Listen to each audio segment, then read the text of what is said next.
I am here to discuss the so-called flying saucers.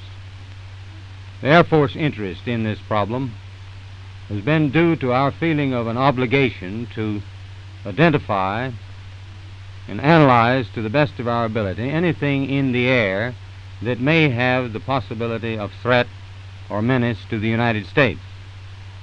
In pursuit of this obligation, since 1947, we have received and analyzed between 1,000 and 2,000 reports that have come to us from all kinds of sources.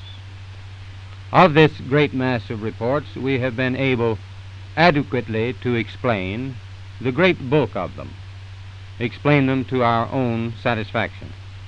We've been able to explain them as hoaxes, as erroneously identified friendly aircraft, as meteorological or electronic phenomena, or as light aberrations.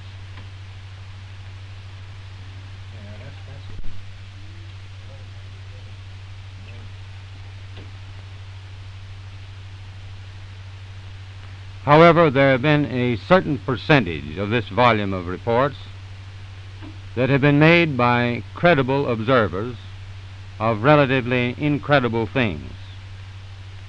It is this group of observations that we now are attempting to resolve. Our basic difficulty in dealing with these is that there is no measurement of them that makes it possible for us to put them in any pattern that would be profitable for a deliberate, custom sort of analysis to take the next step.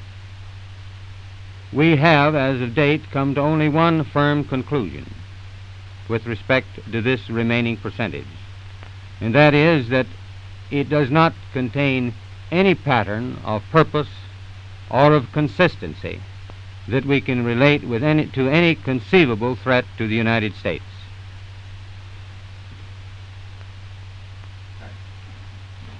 Is that?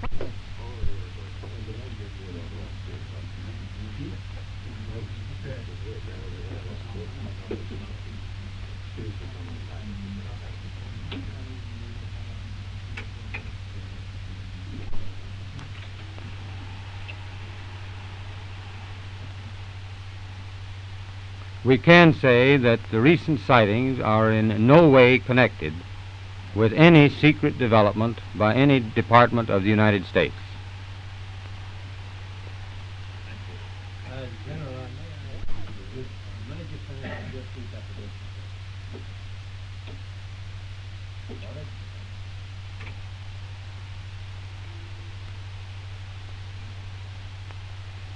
We can say that the recent sightings are in no way connected with any secret development by any agency of the United States.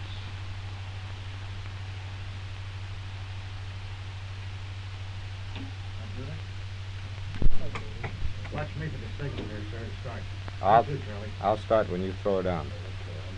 Wait a minute. Hold it, boys. Hold it. Everybody ready? Yeah.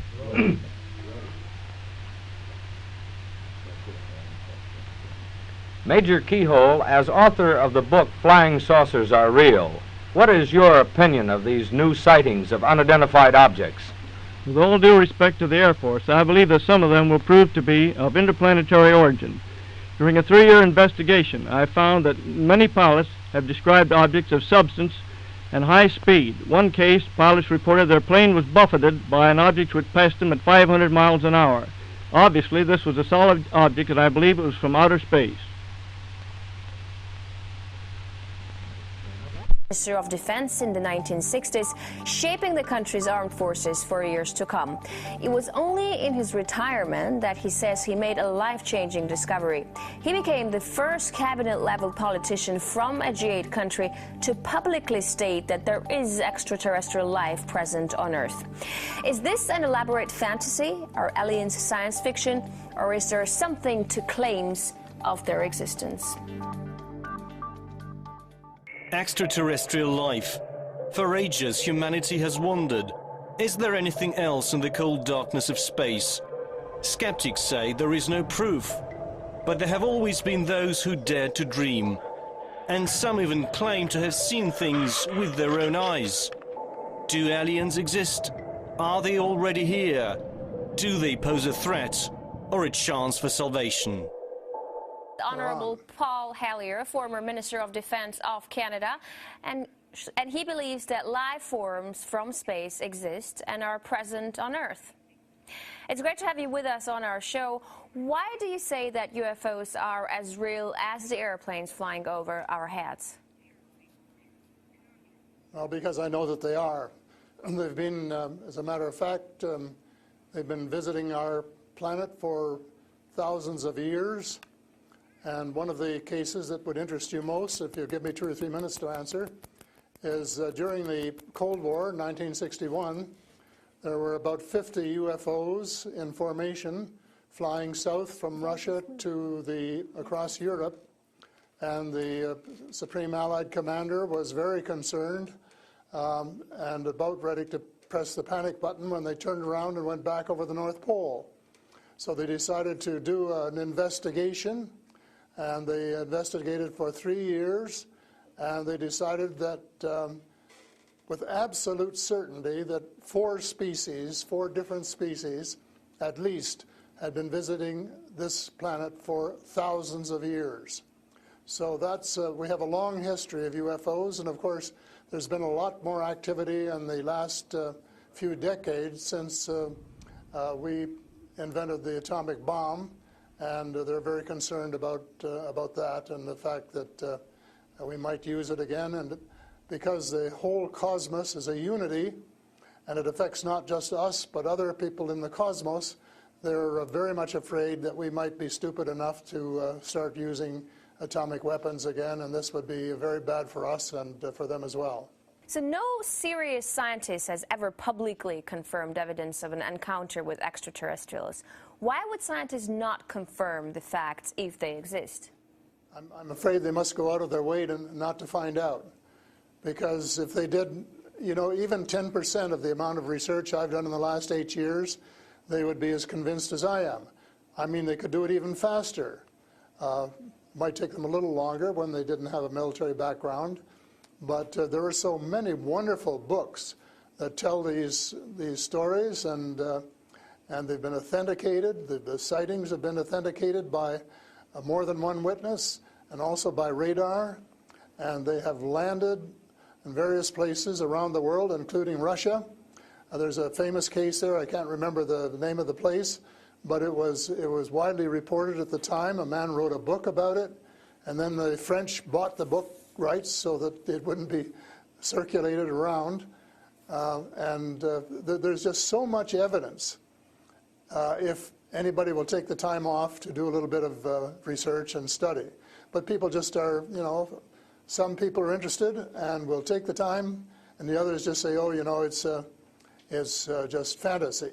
Mm-hmm. But since I've been public on this subject, I get, probably 3 or 4 emails a week from all over the world from people who have actually witnessed sightings. And some of them who have actually been on the ships, and some of them who have actually been transported to another planet. And so this information is not, you know, it is top secret in a way that the governments aren't talking about it.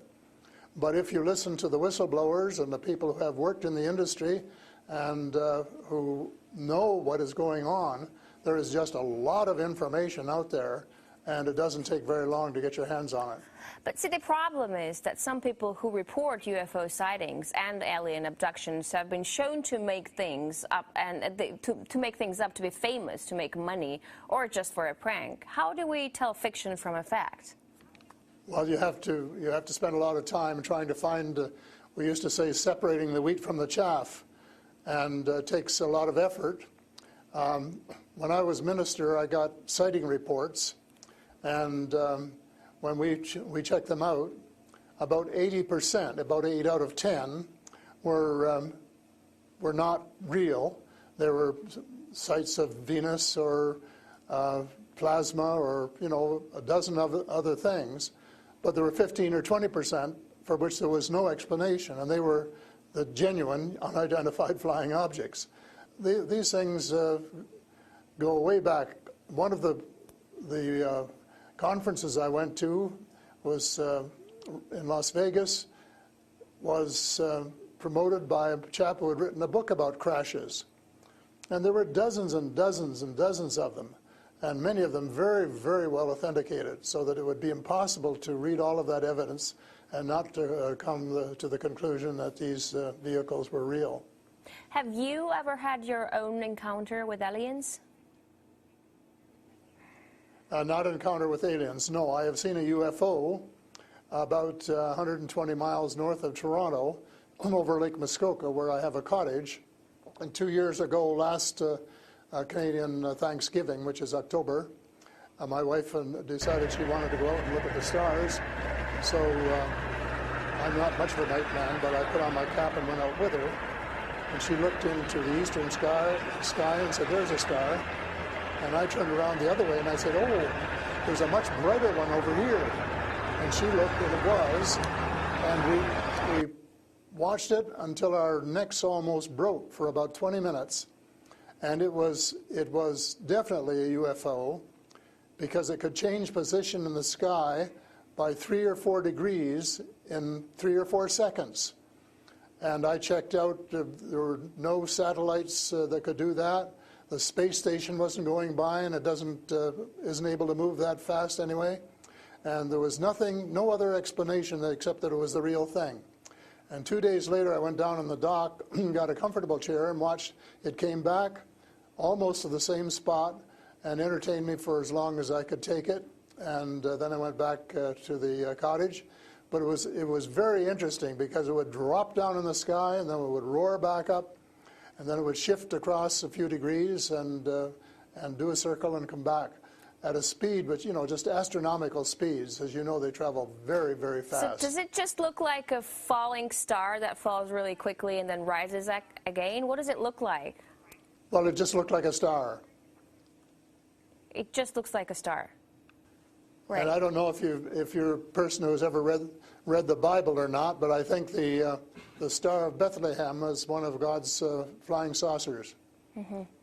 But you also tell me that people write you emails, 3 to 5 emails a week, and they've actually been abducted, or they have encounters with the aliens. Do they actually tell you what these aliens look like? I mean, everyone's interested. How would I know if I see an alien and if he abducts me? Well, the first question you have to ask is, how many species are there? And I used to think there were, between 2 and 12. And Apollo astronaut Edgar Mitchell, who came to Toronto a few years ago and had dinner with us, agreed there was somewhere between 2 and 12. But the latest reports that I've been getting from various sources are that there are about 80 different species. And some of them look just like us, and they could walk down the street and you wouldn't know if you walked past one. And they're what we call the Nordic blondes, and also the tall whites, who were actually working with the United States Air Force in Nevada. They're able to get away with that. They had a couple of their ladies dressed as nuns went into Las Vegas to shop, and they weren't detected. And I have a friend who saw one of the men walking along the street, and somebody who would recognize that they were different, and he did. So there are those kind, and then there are the short grays, as they're called, and they're the ones that you see in most of the cartoons. They have very, very slim arms and legs, and they're very short, just a little over 5 feet, and they have a great big torso and a great big head and great big brown eyes. But they're different species, so you have to know that they're different species, and it's and know that they're all different. Mm-hmm. So if you saw the short gray, you'd certainly know that there was something up that you'd never seen before. But if you saw one of the Nordic blondes, well, you'd probably say, "Oh, I wonder if she's from Denmark or somewhere," So these species that you're describing, are they all different in terms of nice and mean? Are some of them nice and benevolent? Are others nasty? Or how are they? Are they good to people on Earth, or are they here to harm them? Well, it's a difficult question to answer because they have different agendas. And maybe all of us on Earth should have the same agenda, but you couldn't say maybe that Russia and China and the United States all had the same agenda at every turn, because they don't. And I would say that nearly all are benign, they're benevolent, they want to help us. There may be one or two species which do not. And that's one of the things I'm investigating at the moment, is to see who they are and what they're up to and what their agendas really are. So these extraterrestrial creatures, where did they come from and how did they get here to Earth? They come from various places. For a long while, I only knew about ones who came from different star systems. The Pleiades and Reta Reticula and several other star systems, but in the last few months I have met people who have made me aware of that there are some in our star system, and that there are actually extraterrestrials who live on a planet called Andromeda, which is one of the moons of Saturn, and that there are others on Venus and some on Mars, and that they may be interacting between themselves. I suspect that they are, because there is what is called a federation of these people, and they have rules. For example, one of the rules is that they don't interfere in our affairs unless they're invited to. And that's one of the reasons probably that we haven't seen more of them until very recently. And so but what do you mean? There are a lot of people who want to interact with them. There are a lot of people who actually want to see them and know who they are. What, they need a special invitation to interact with us? What does it mean?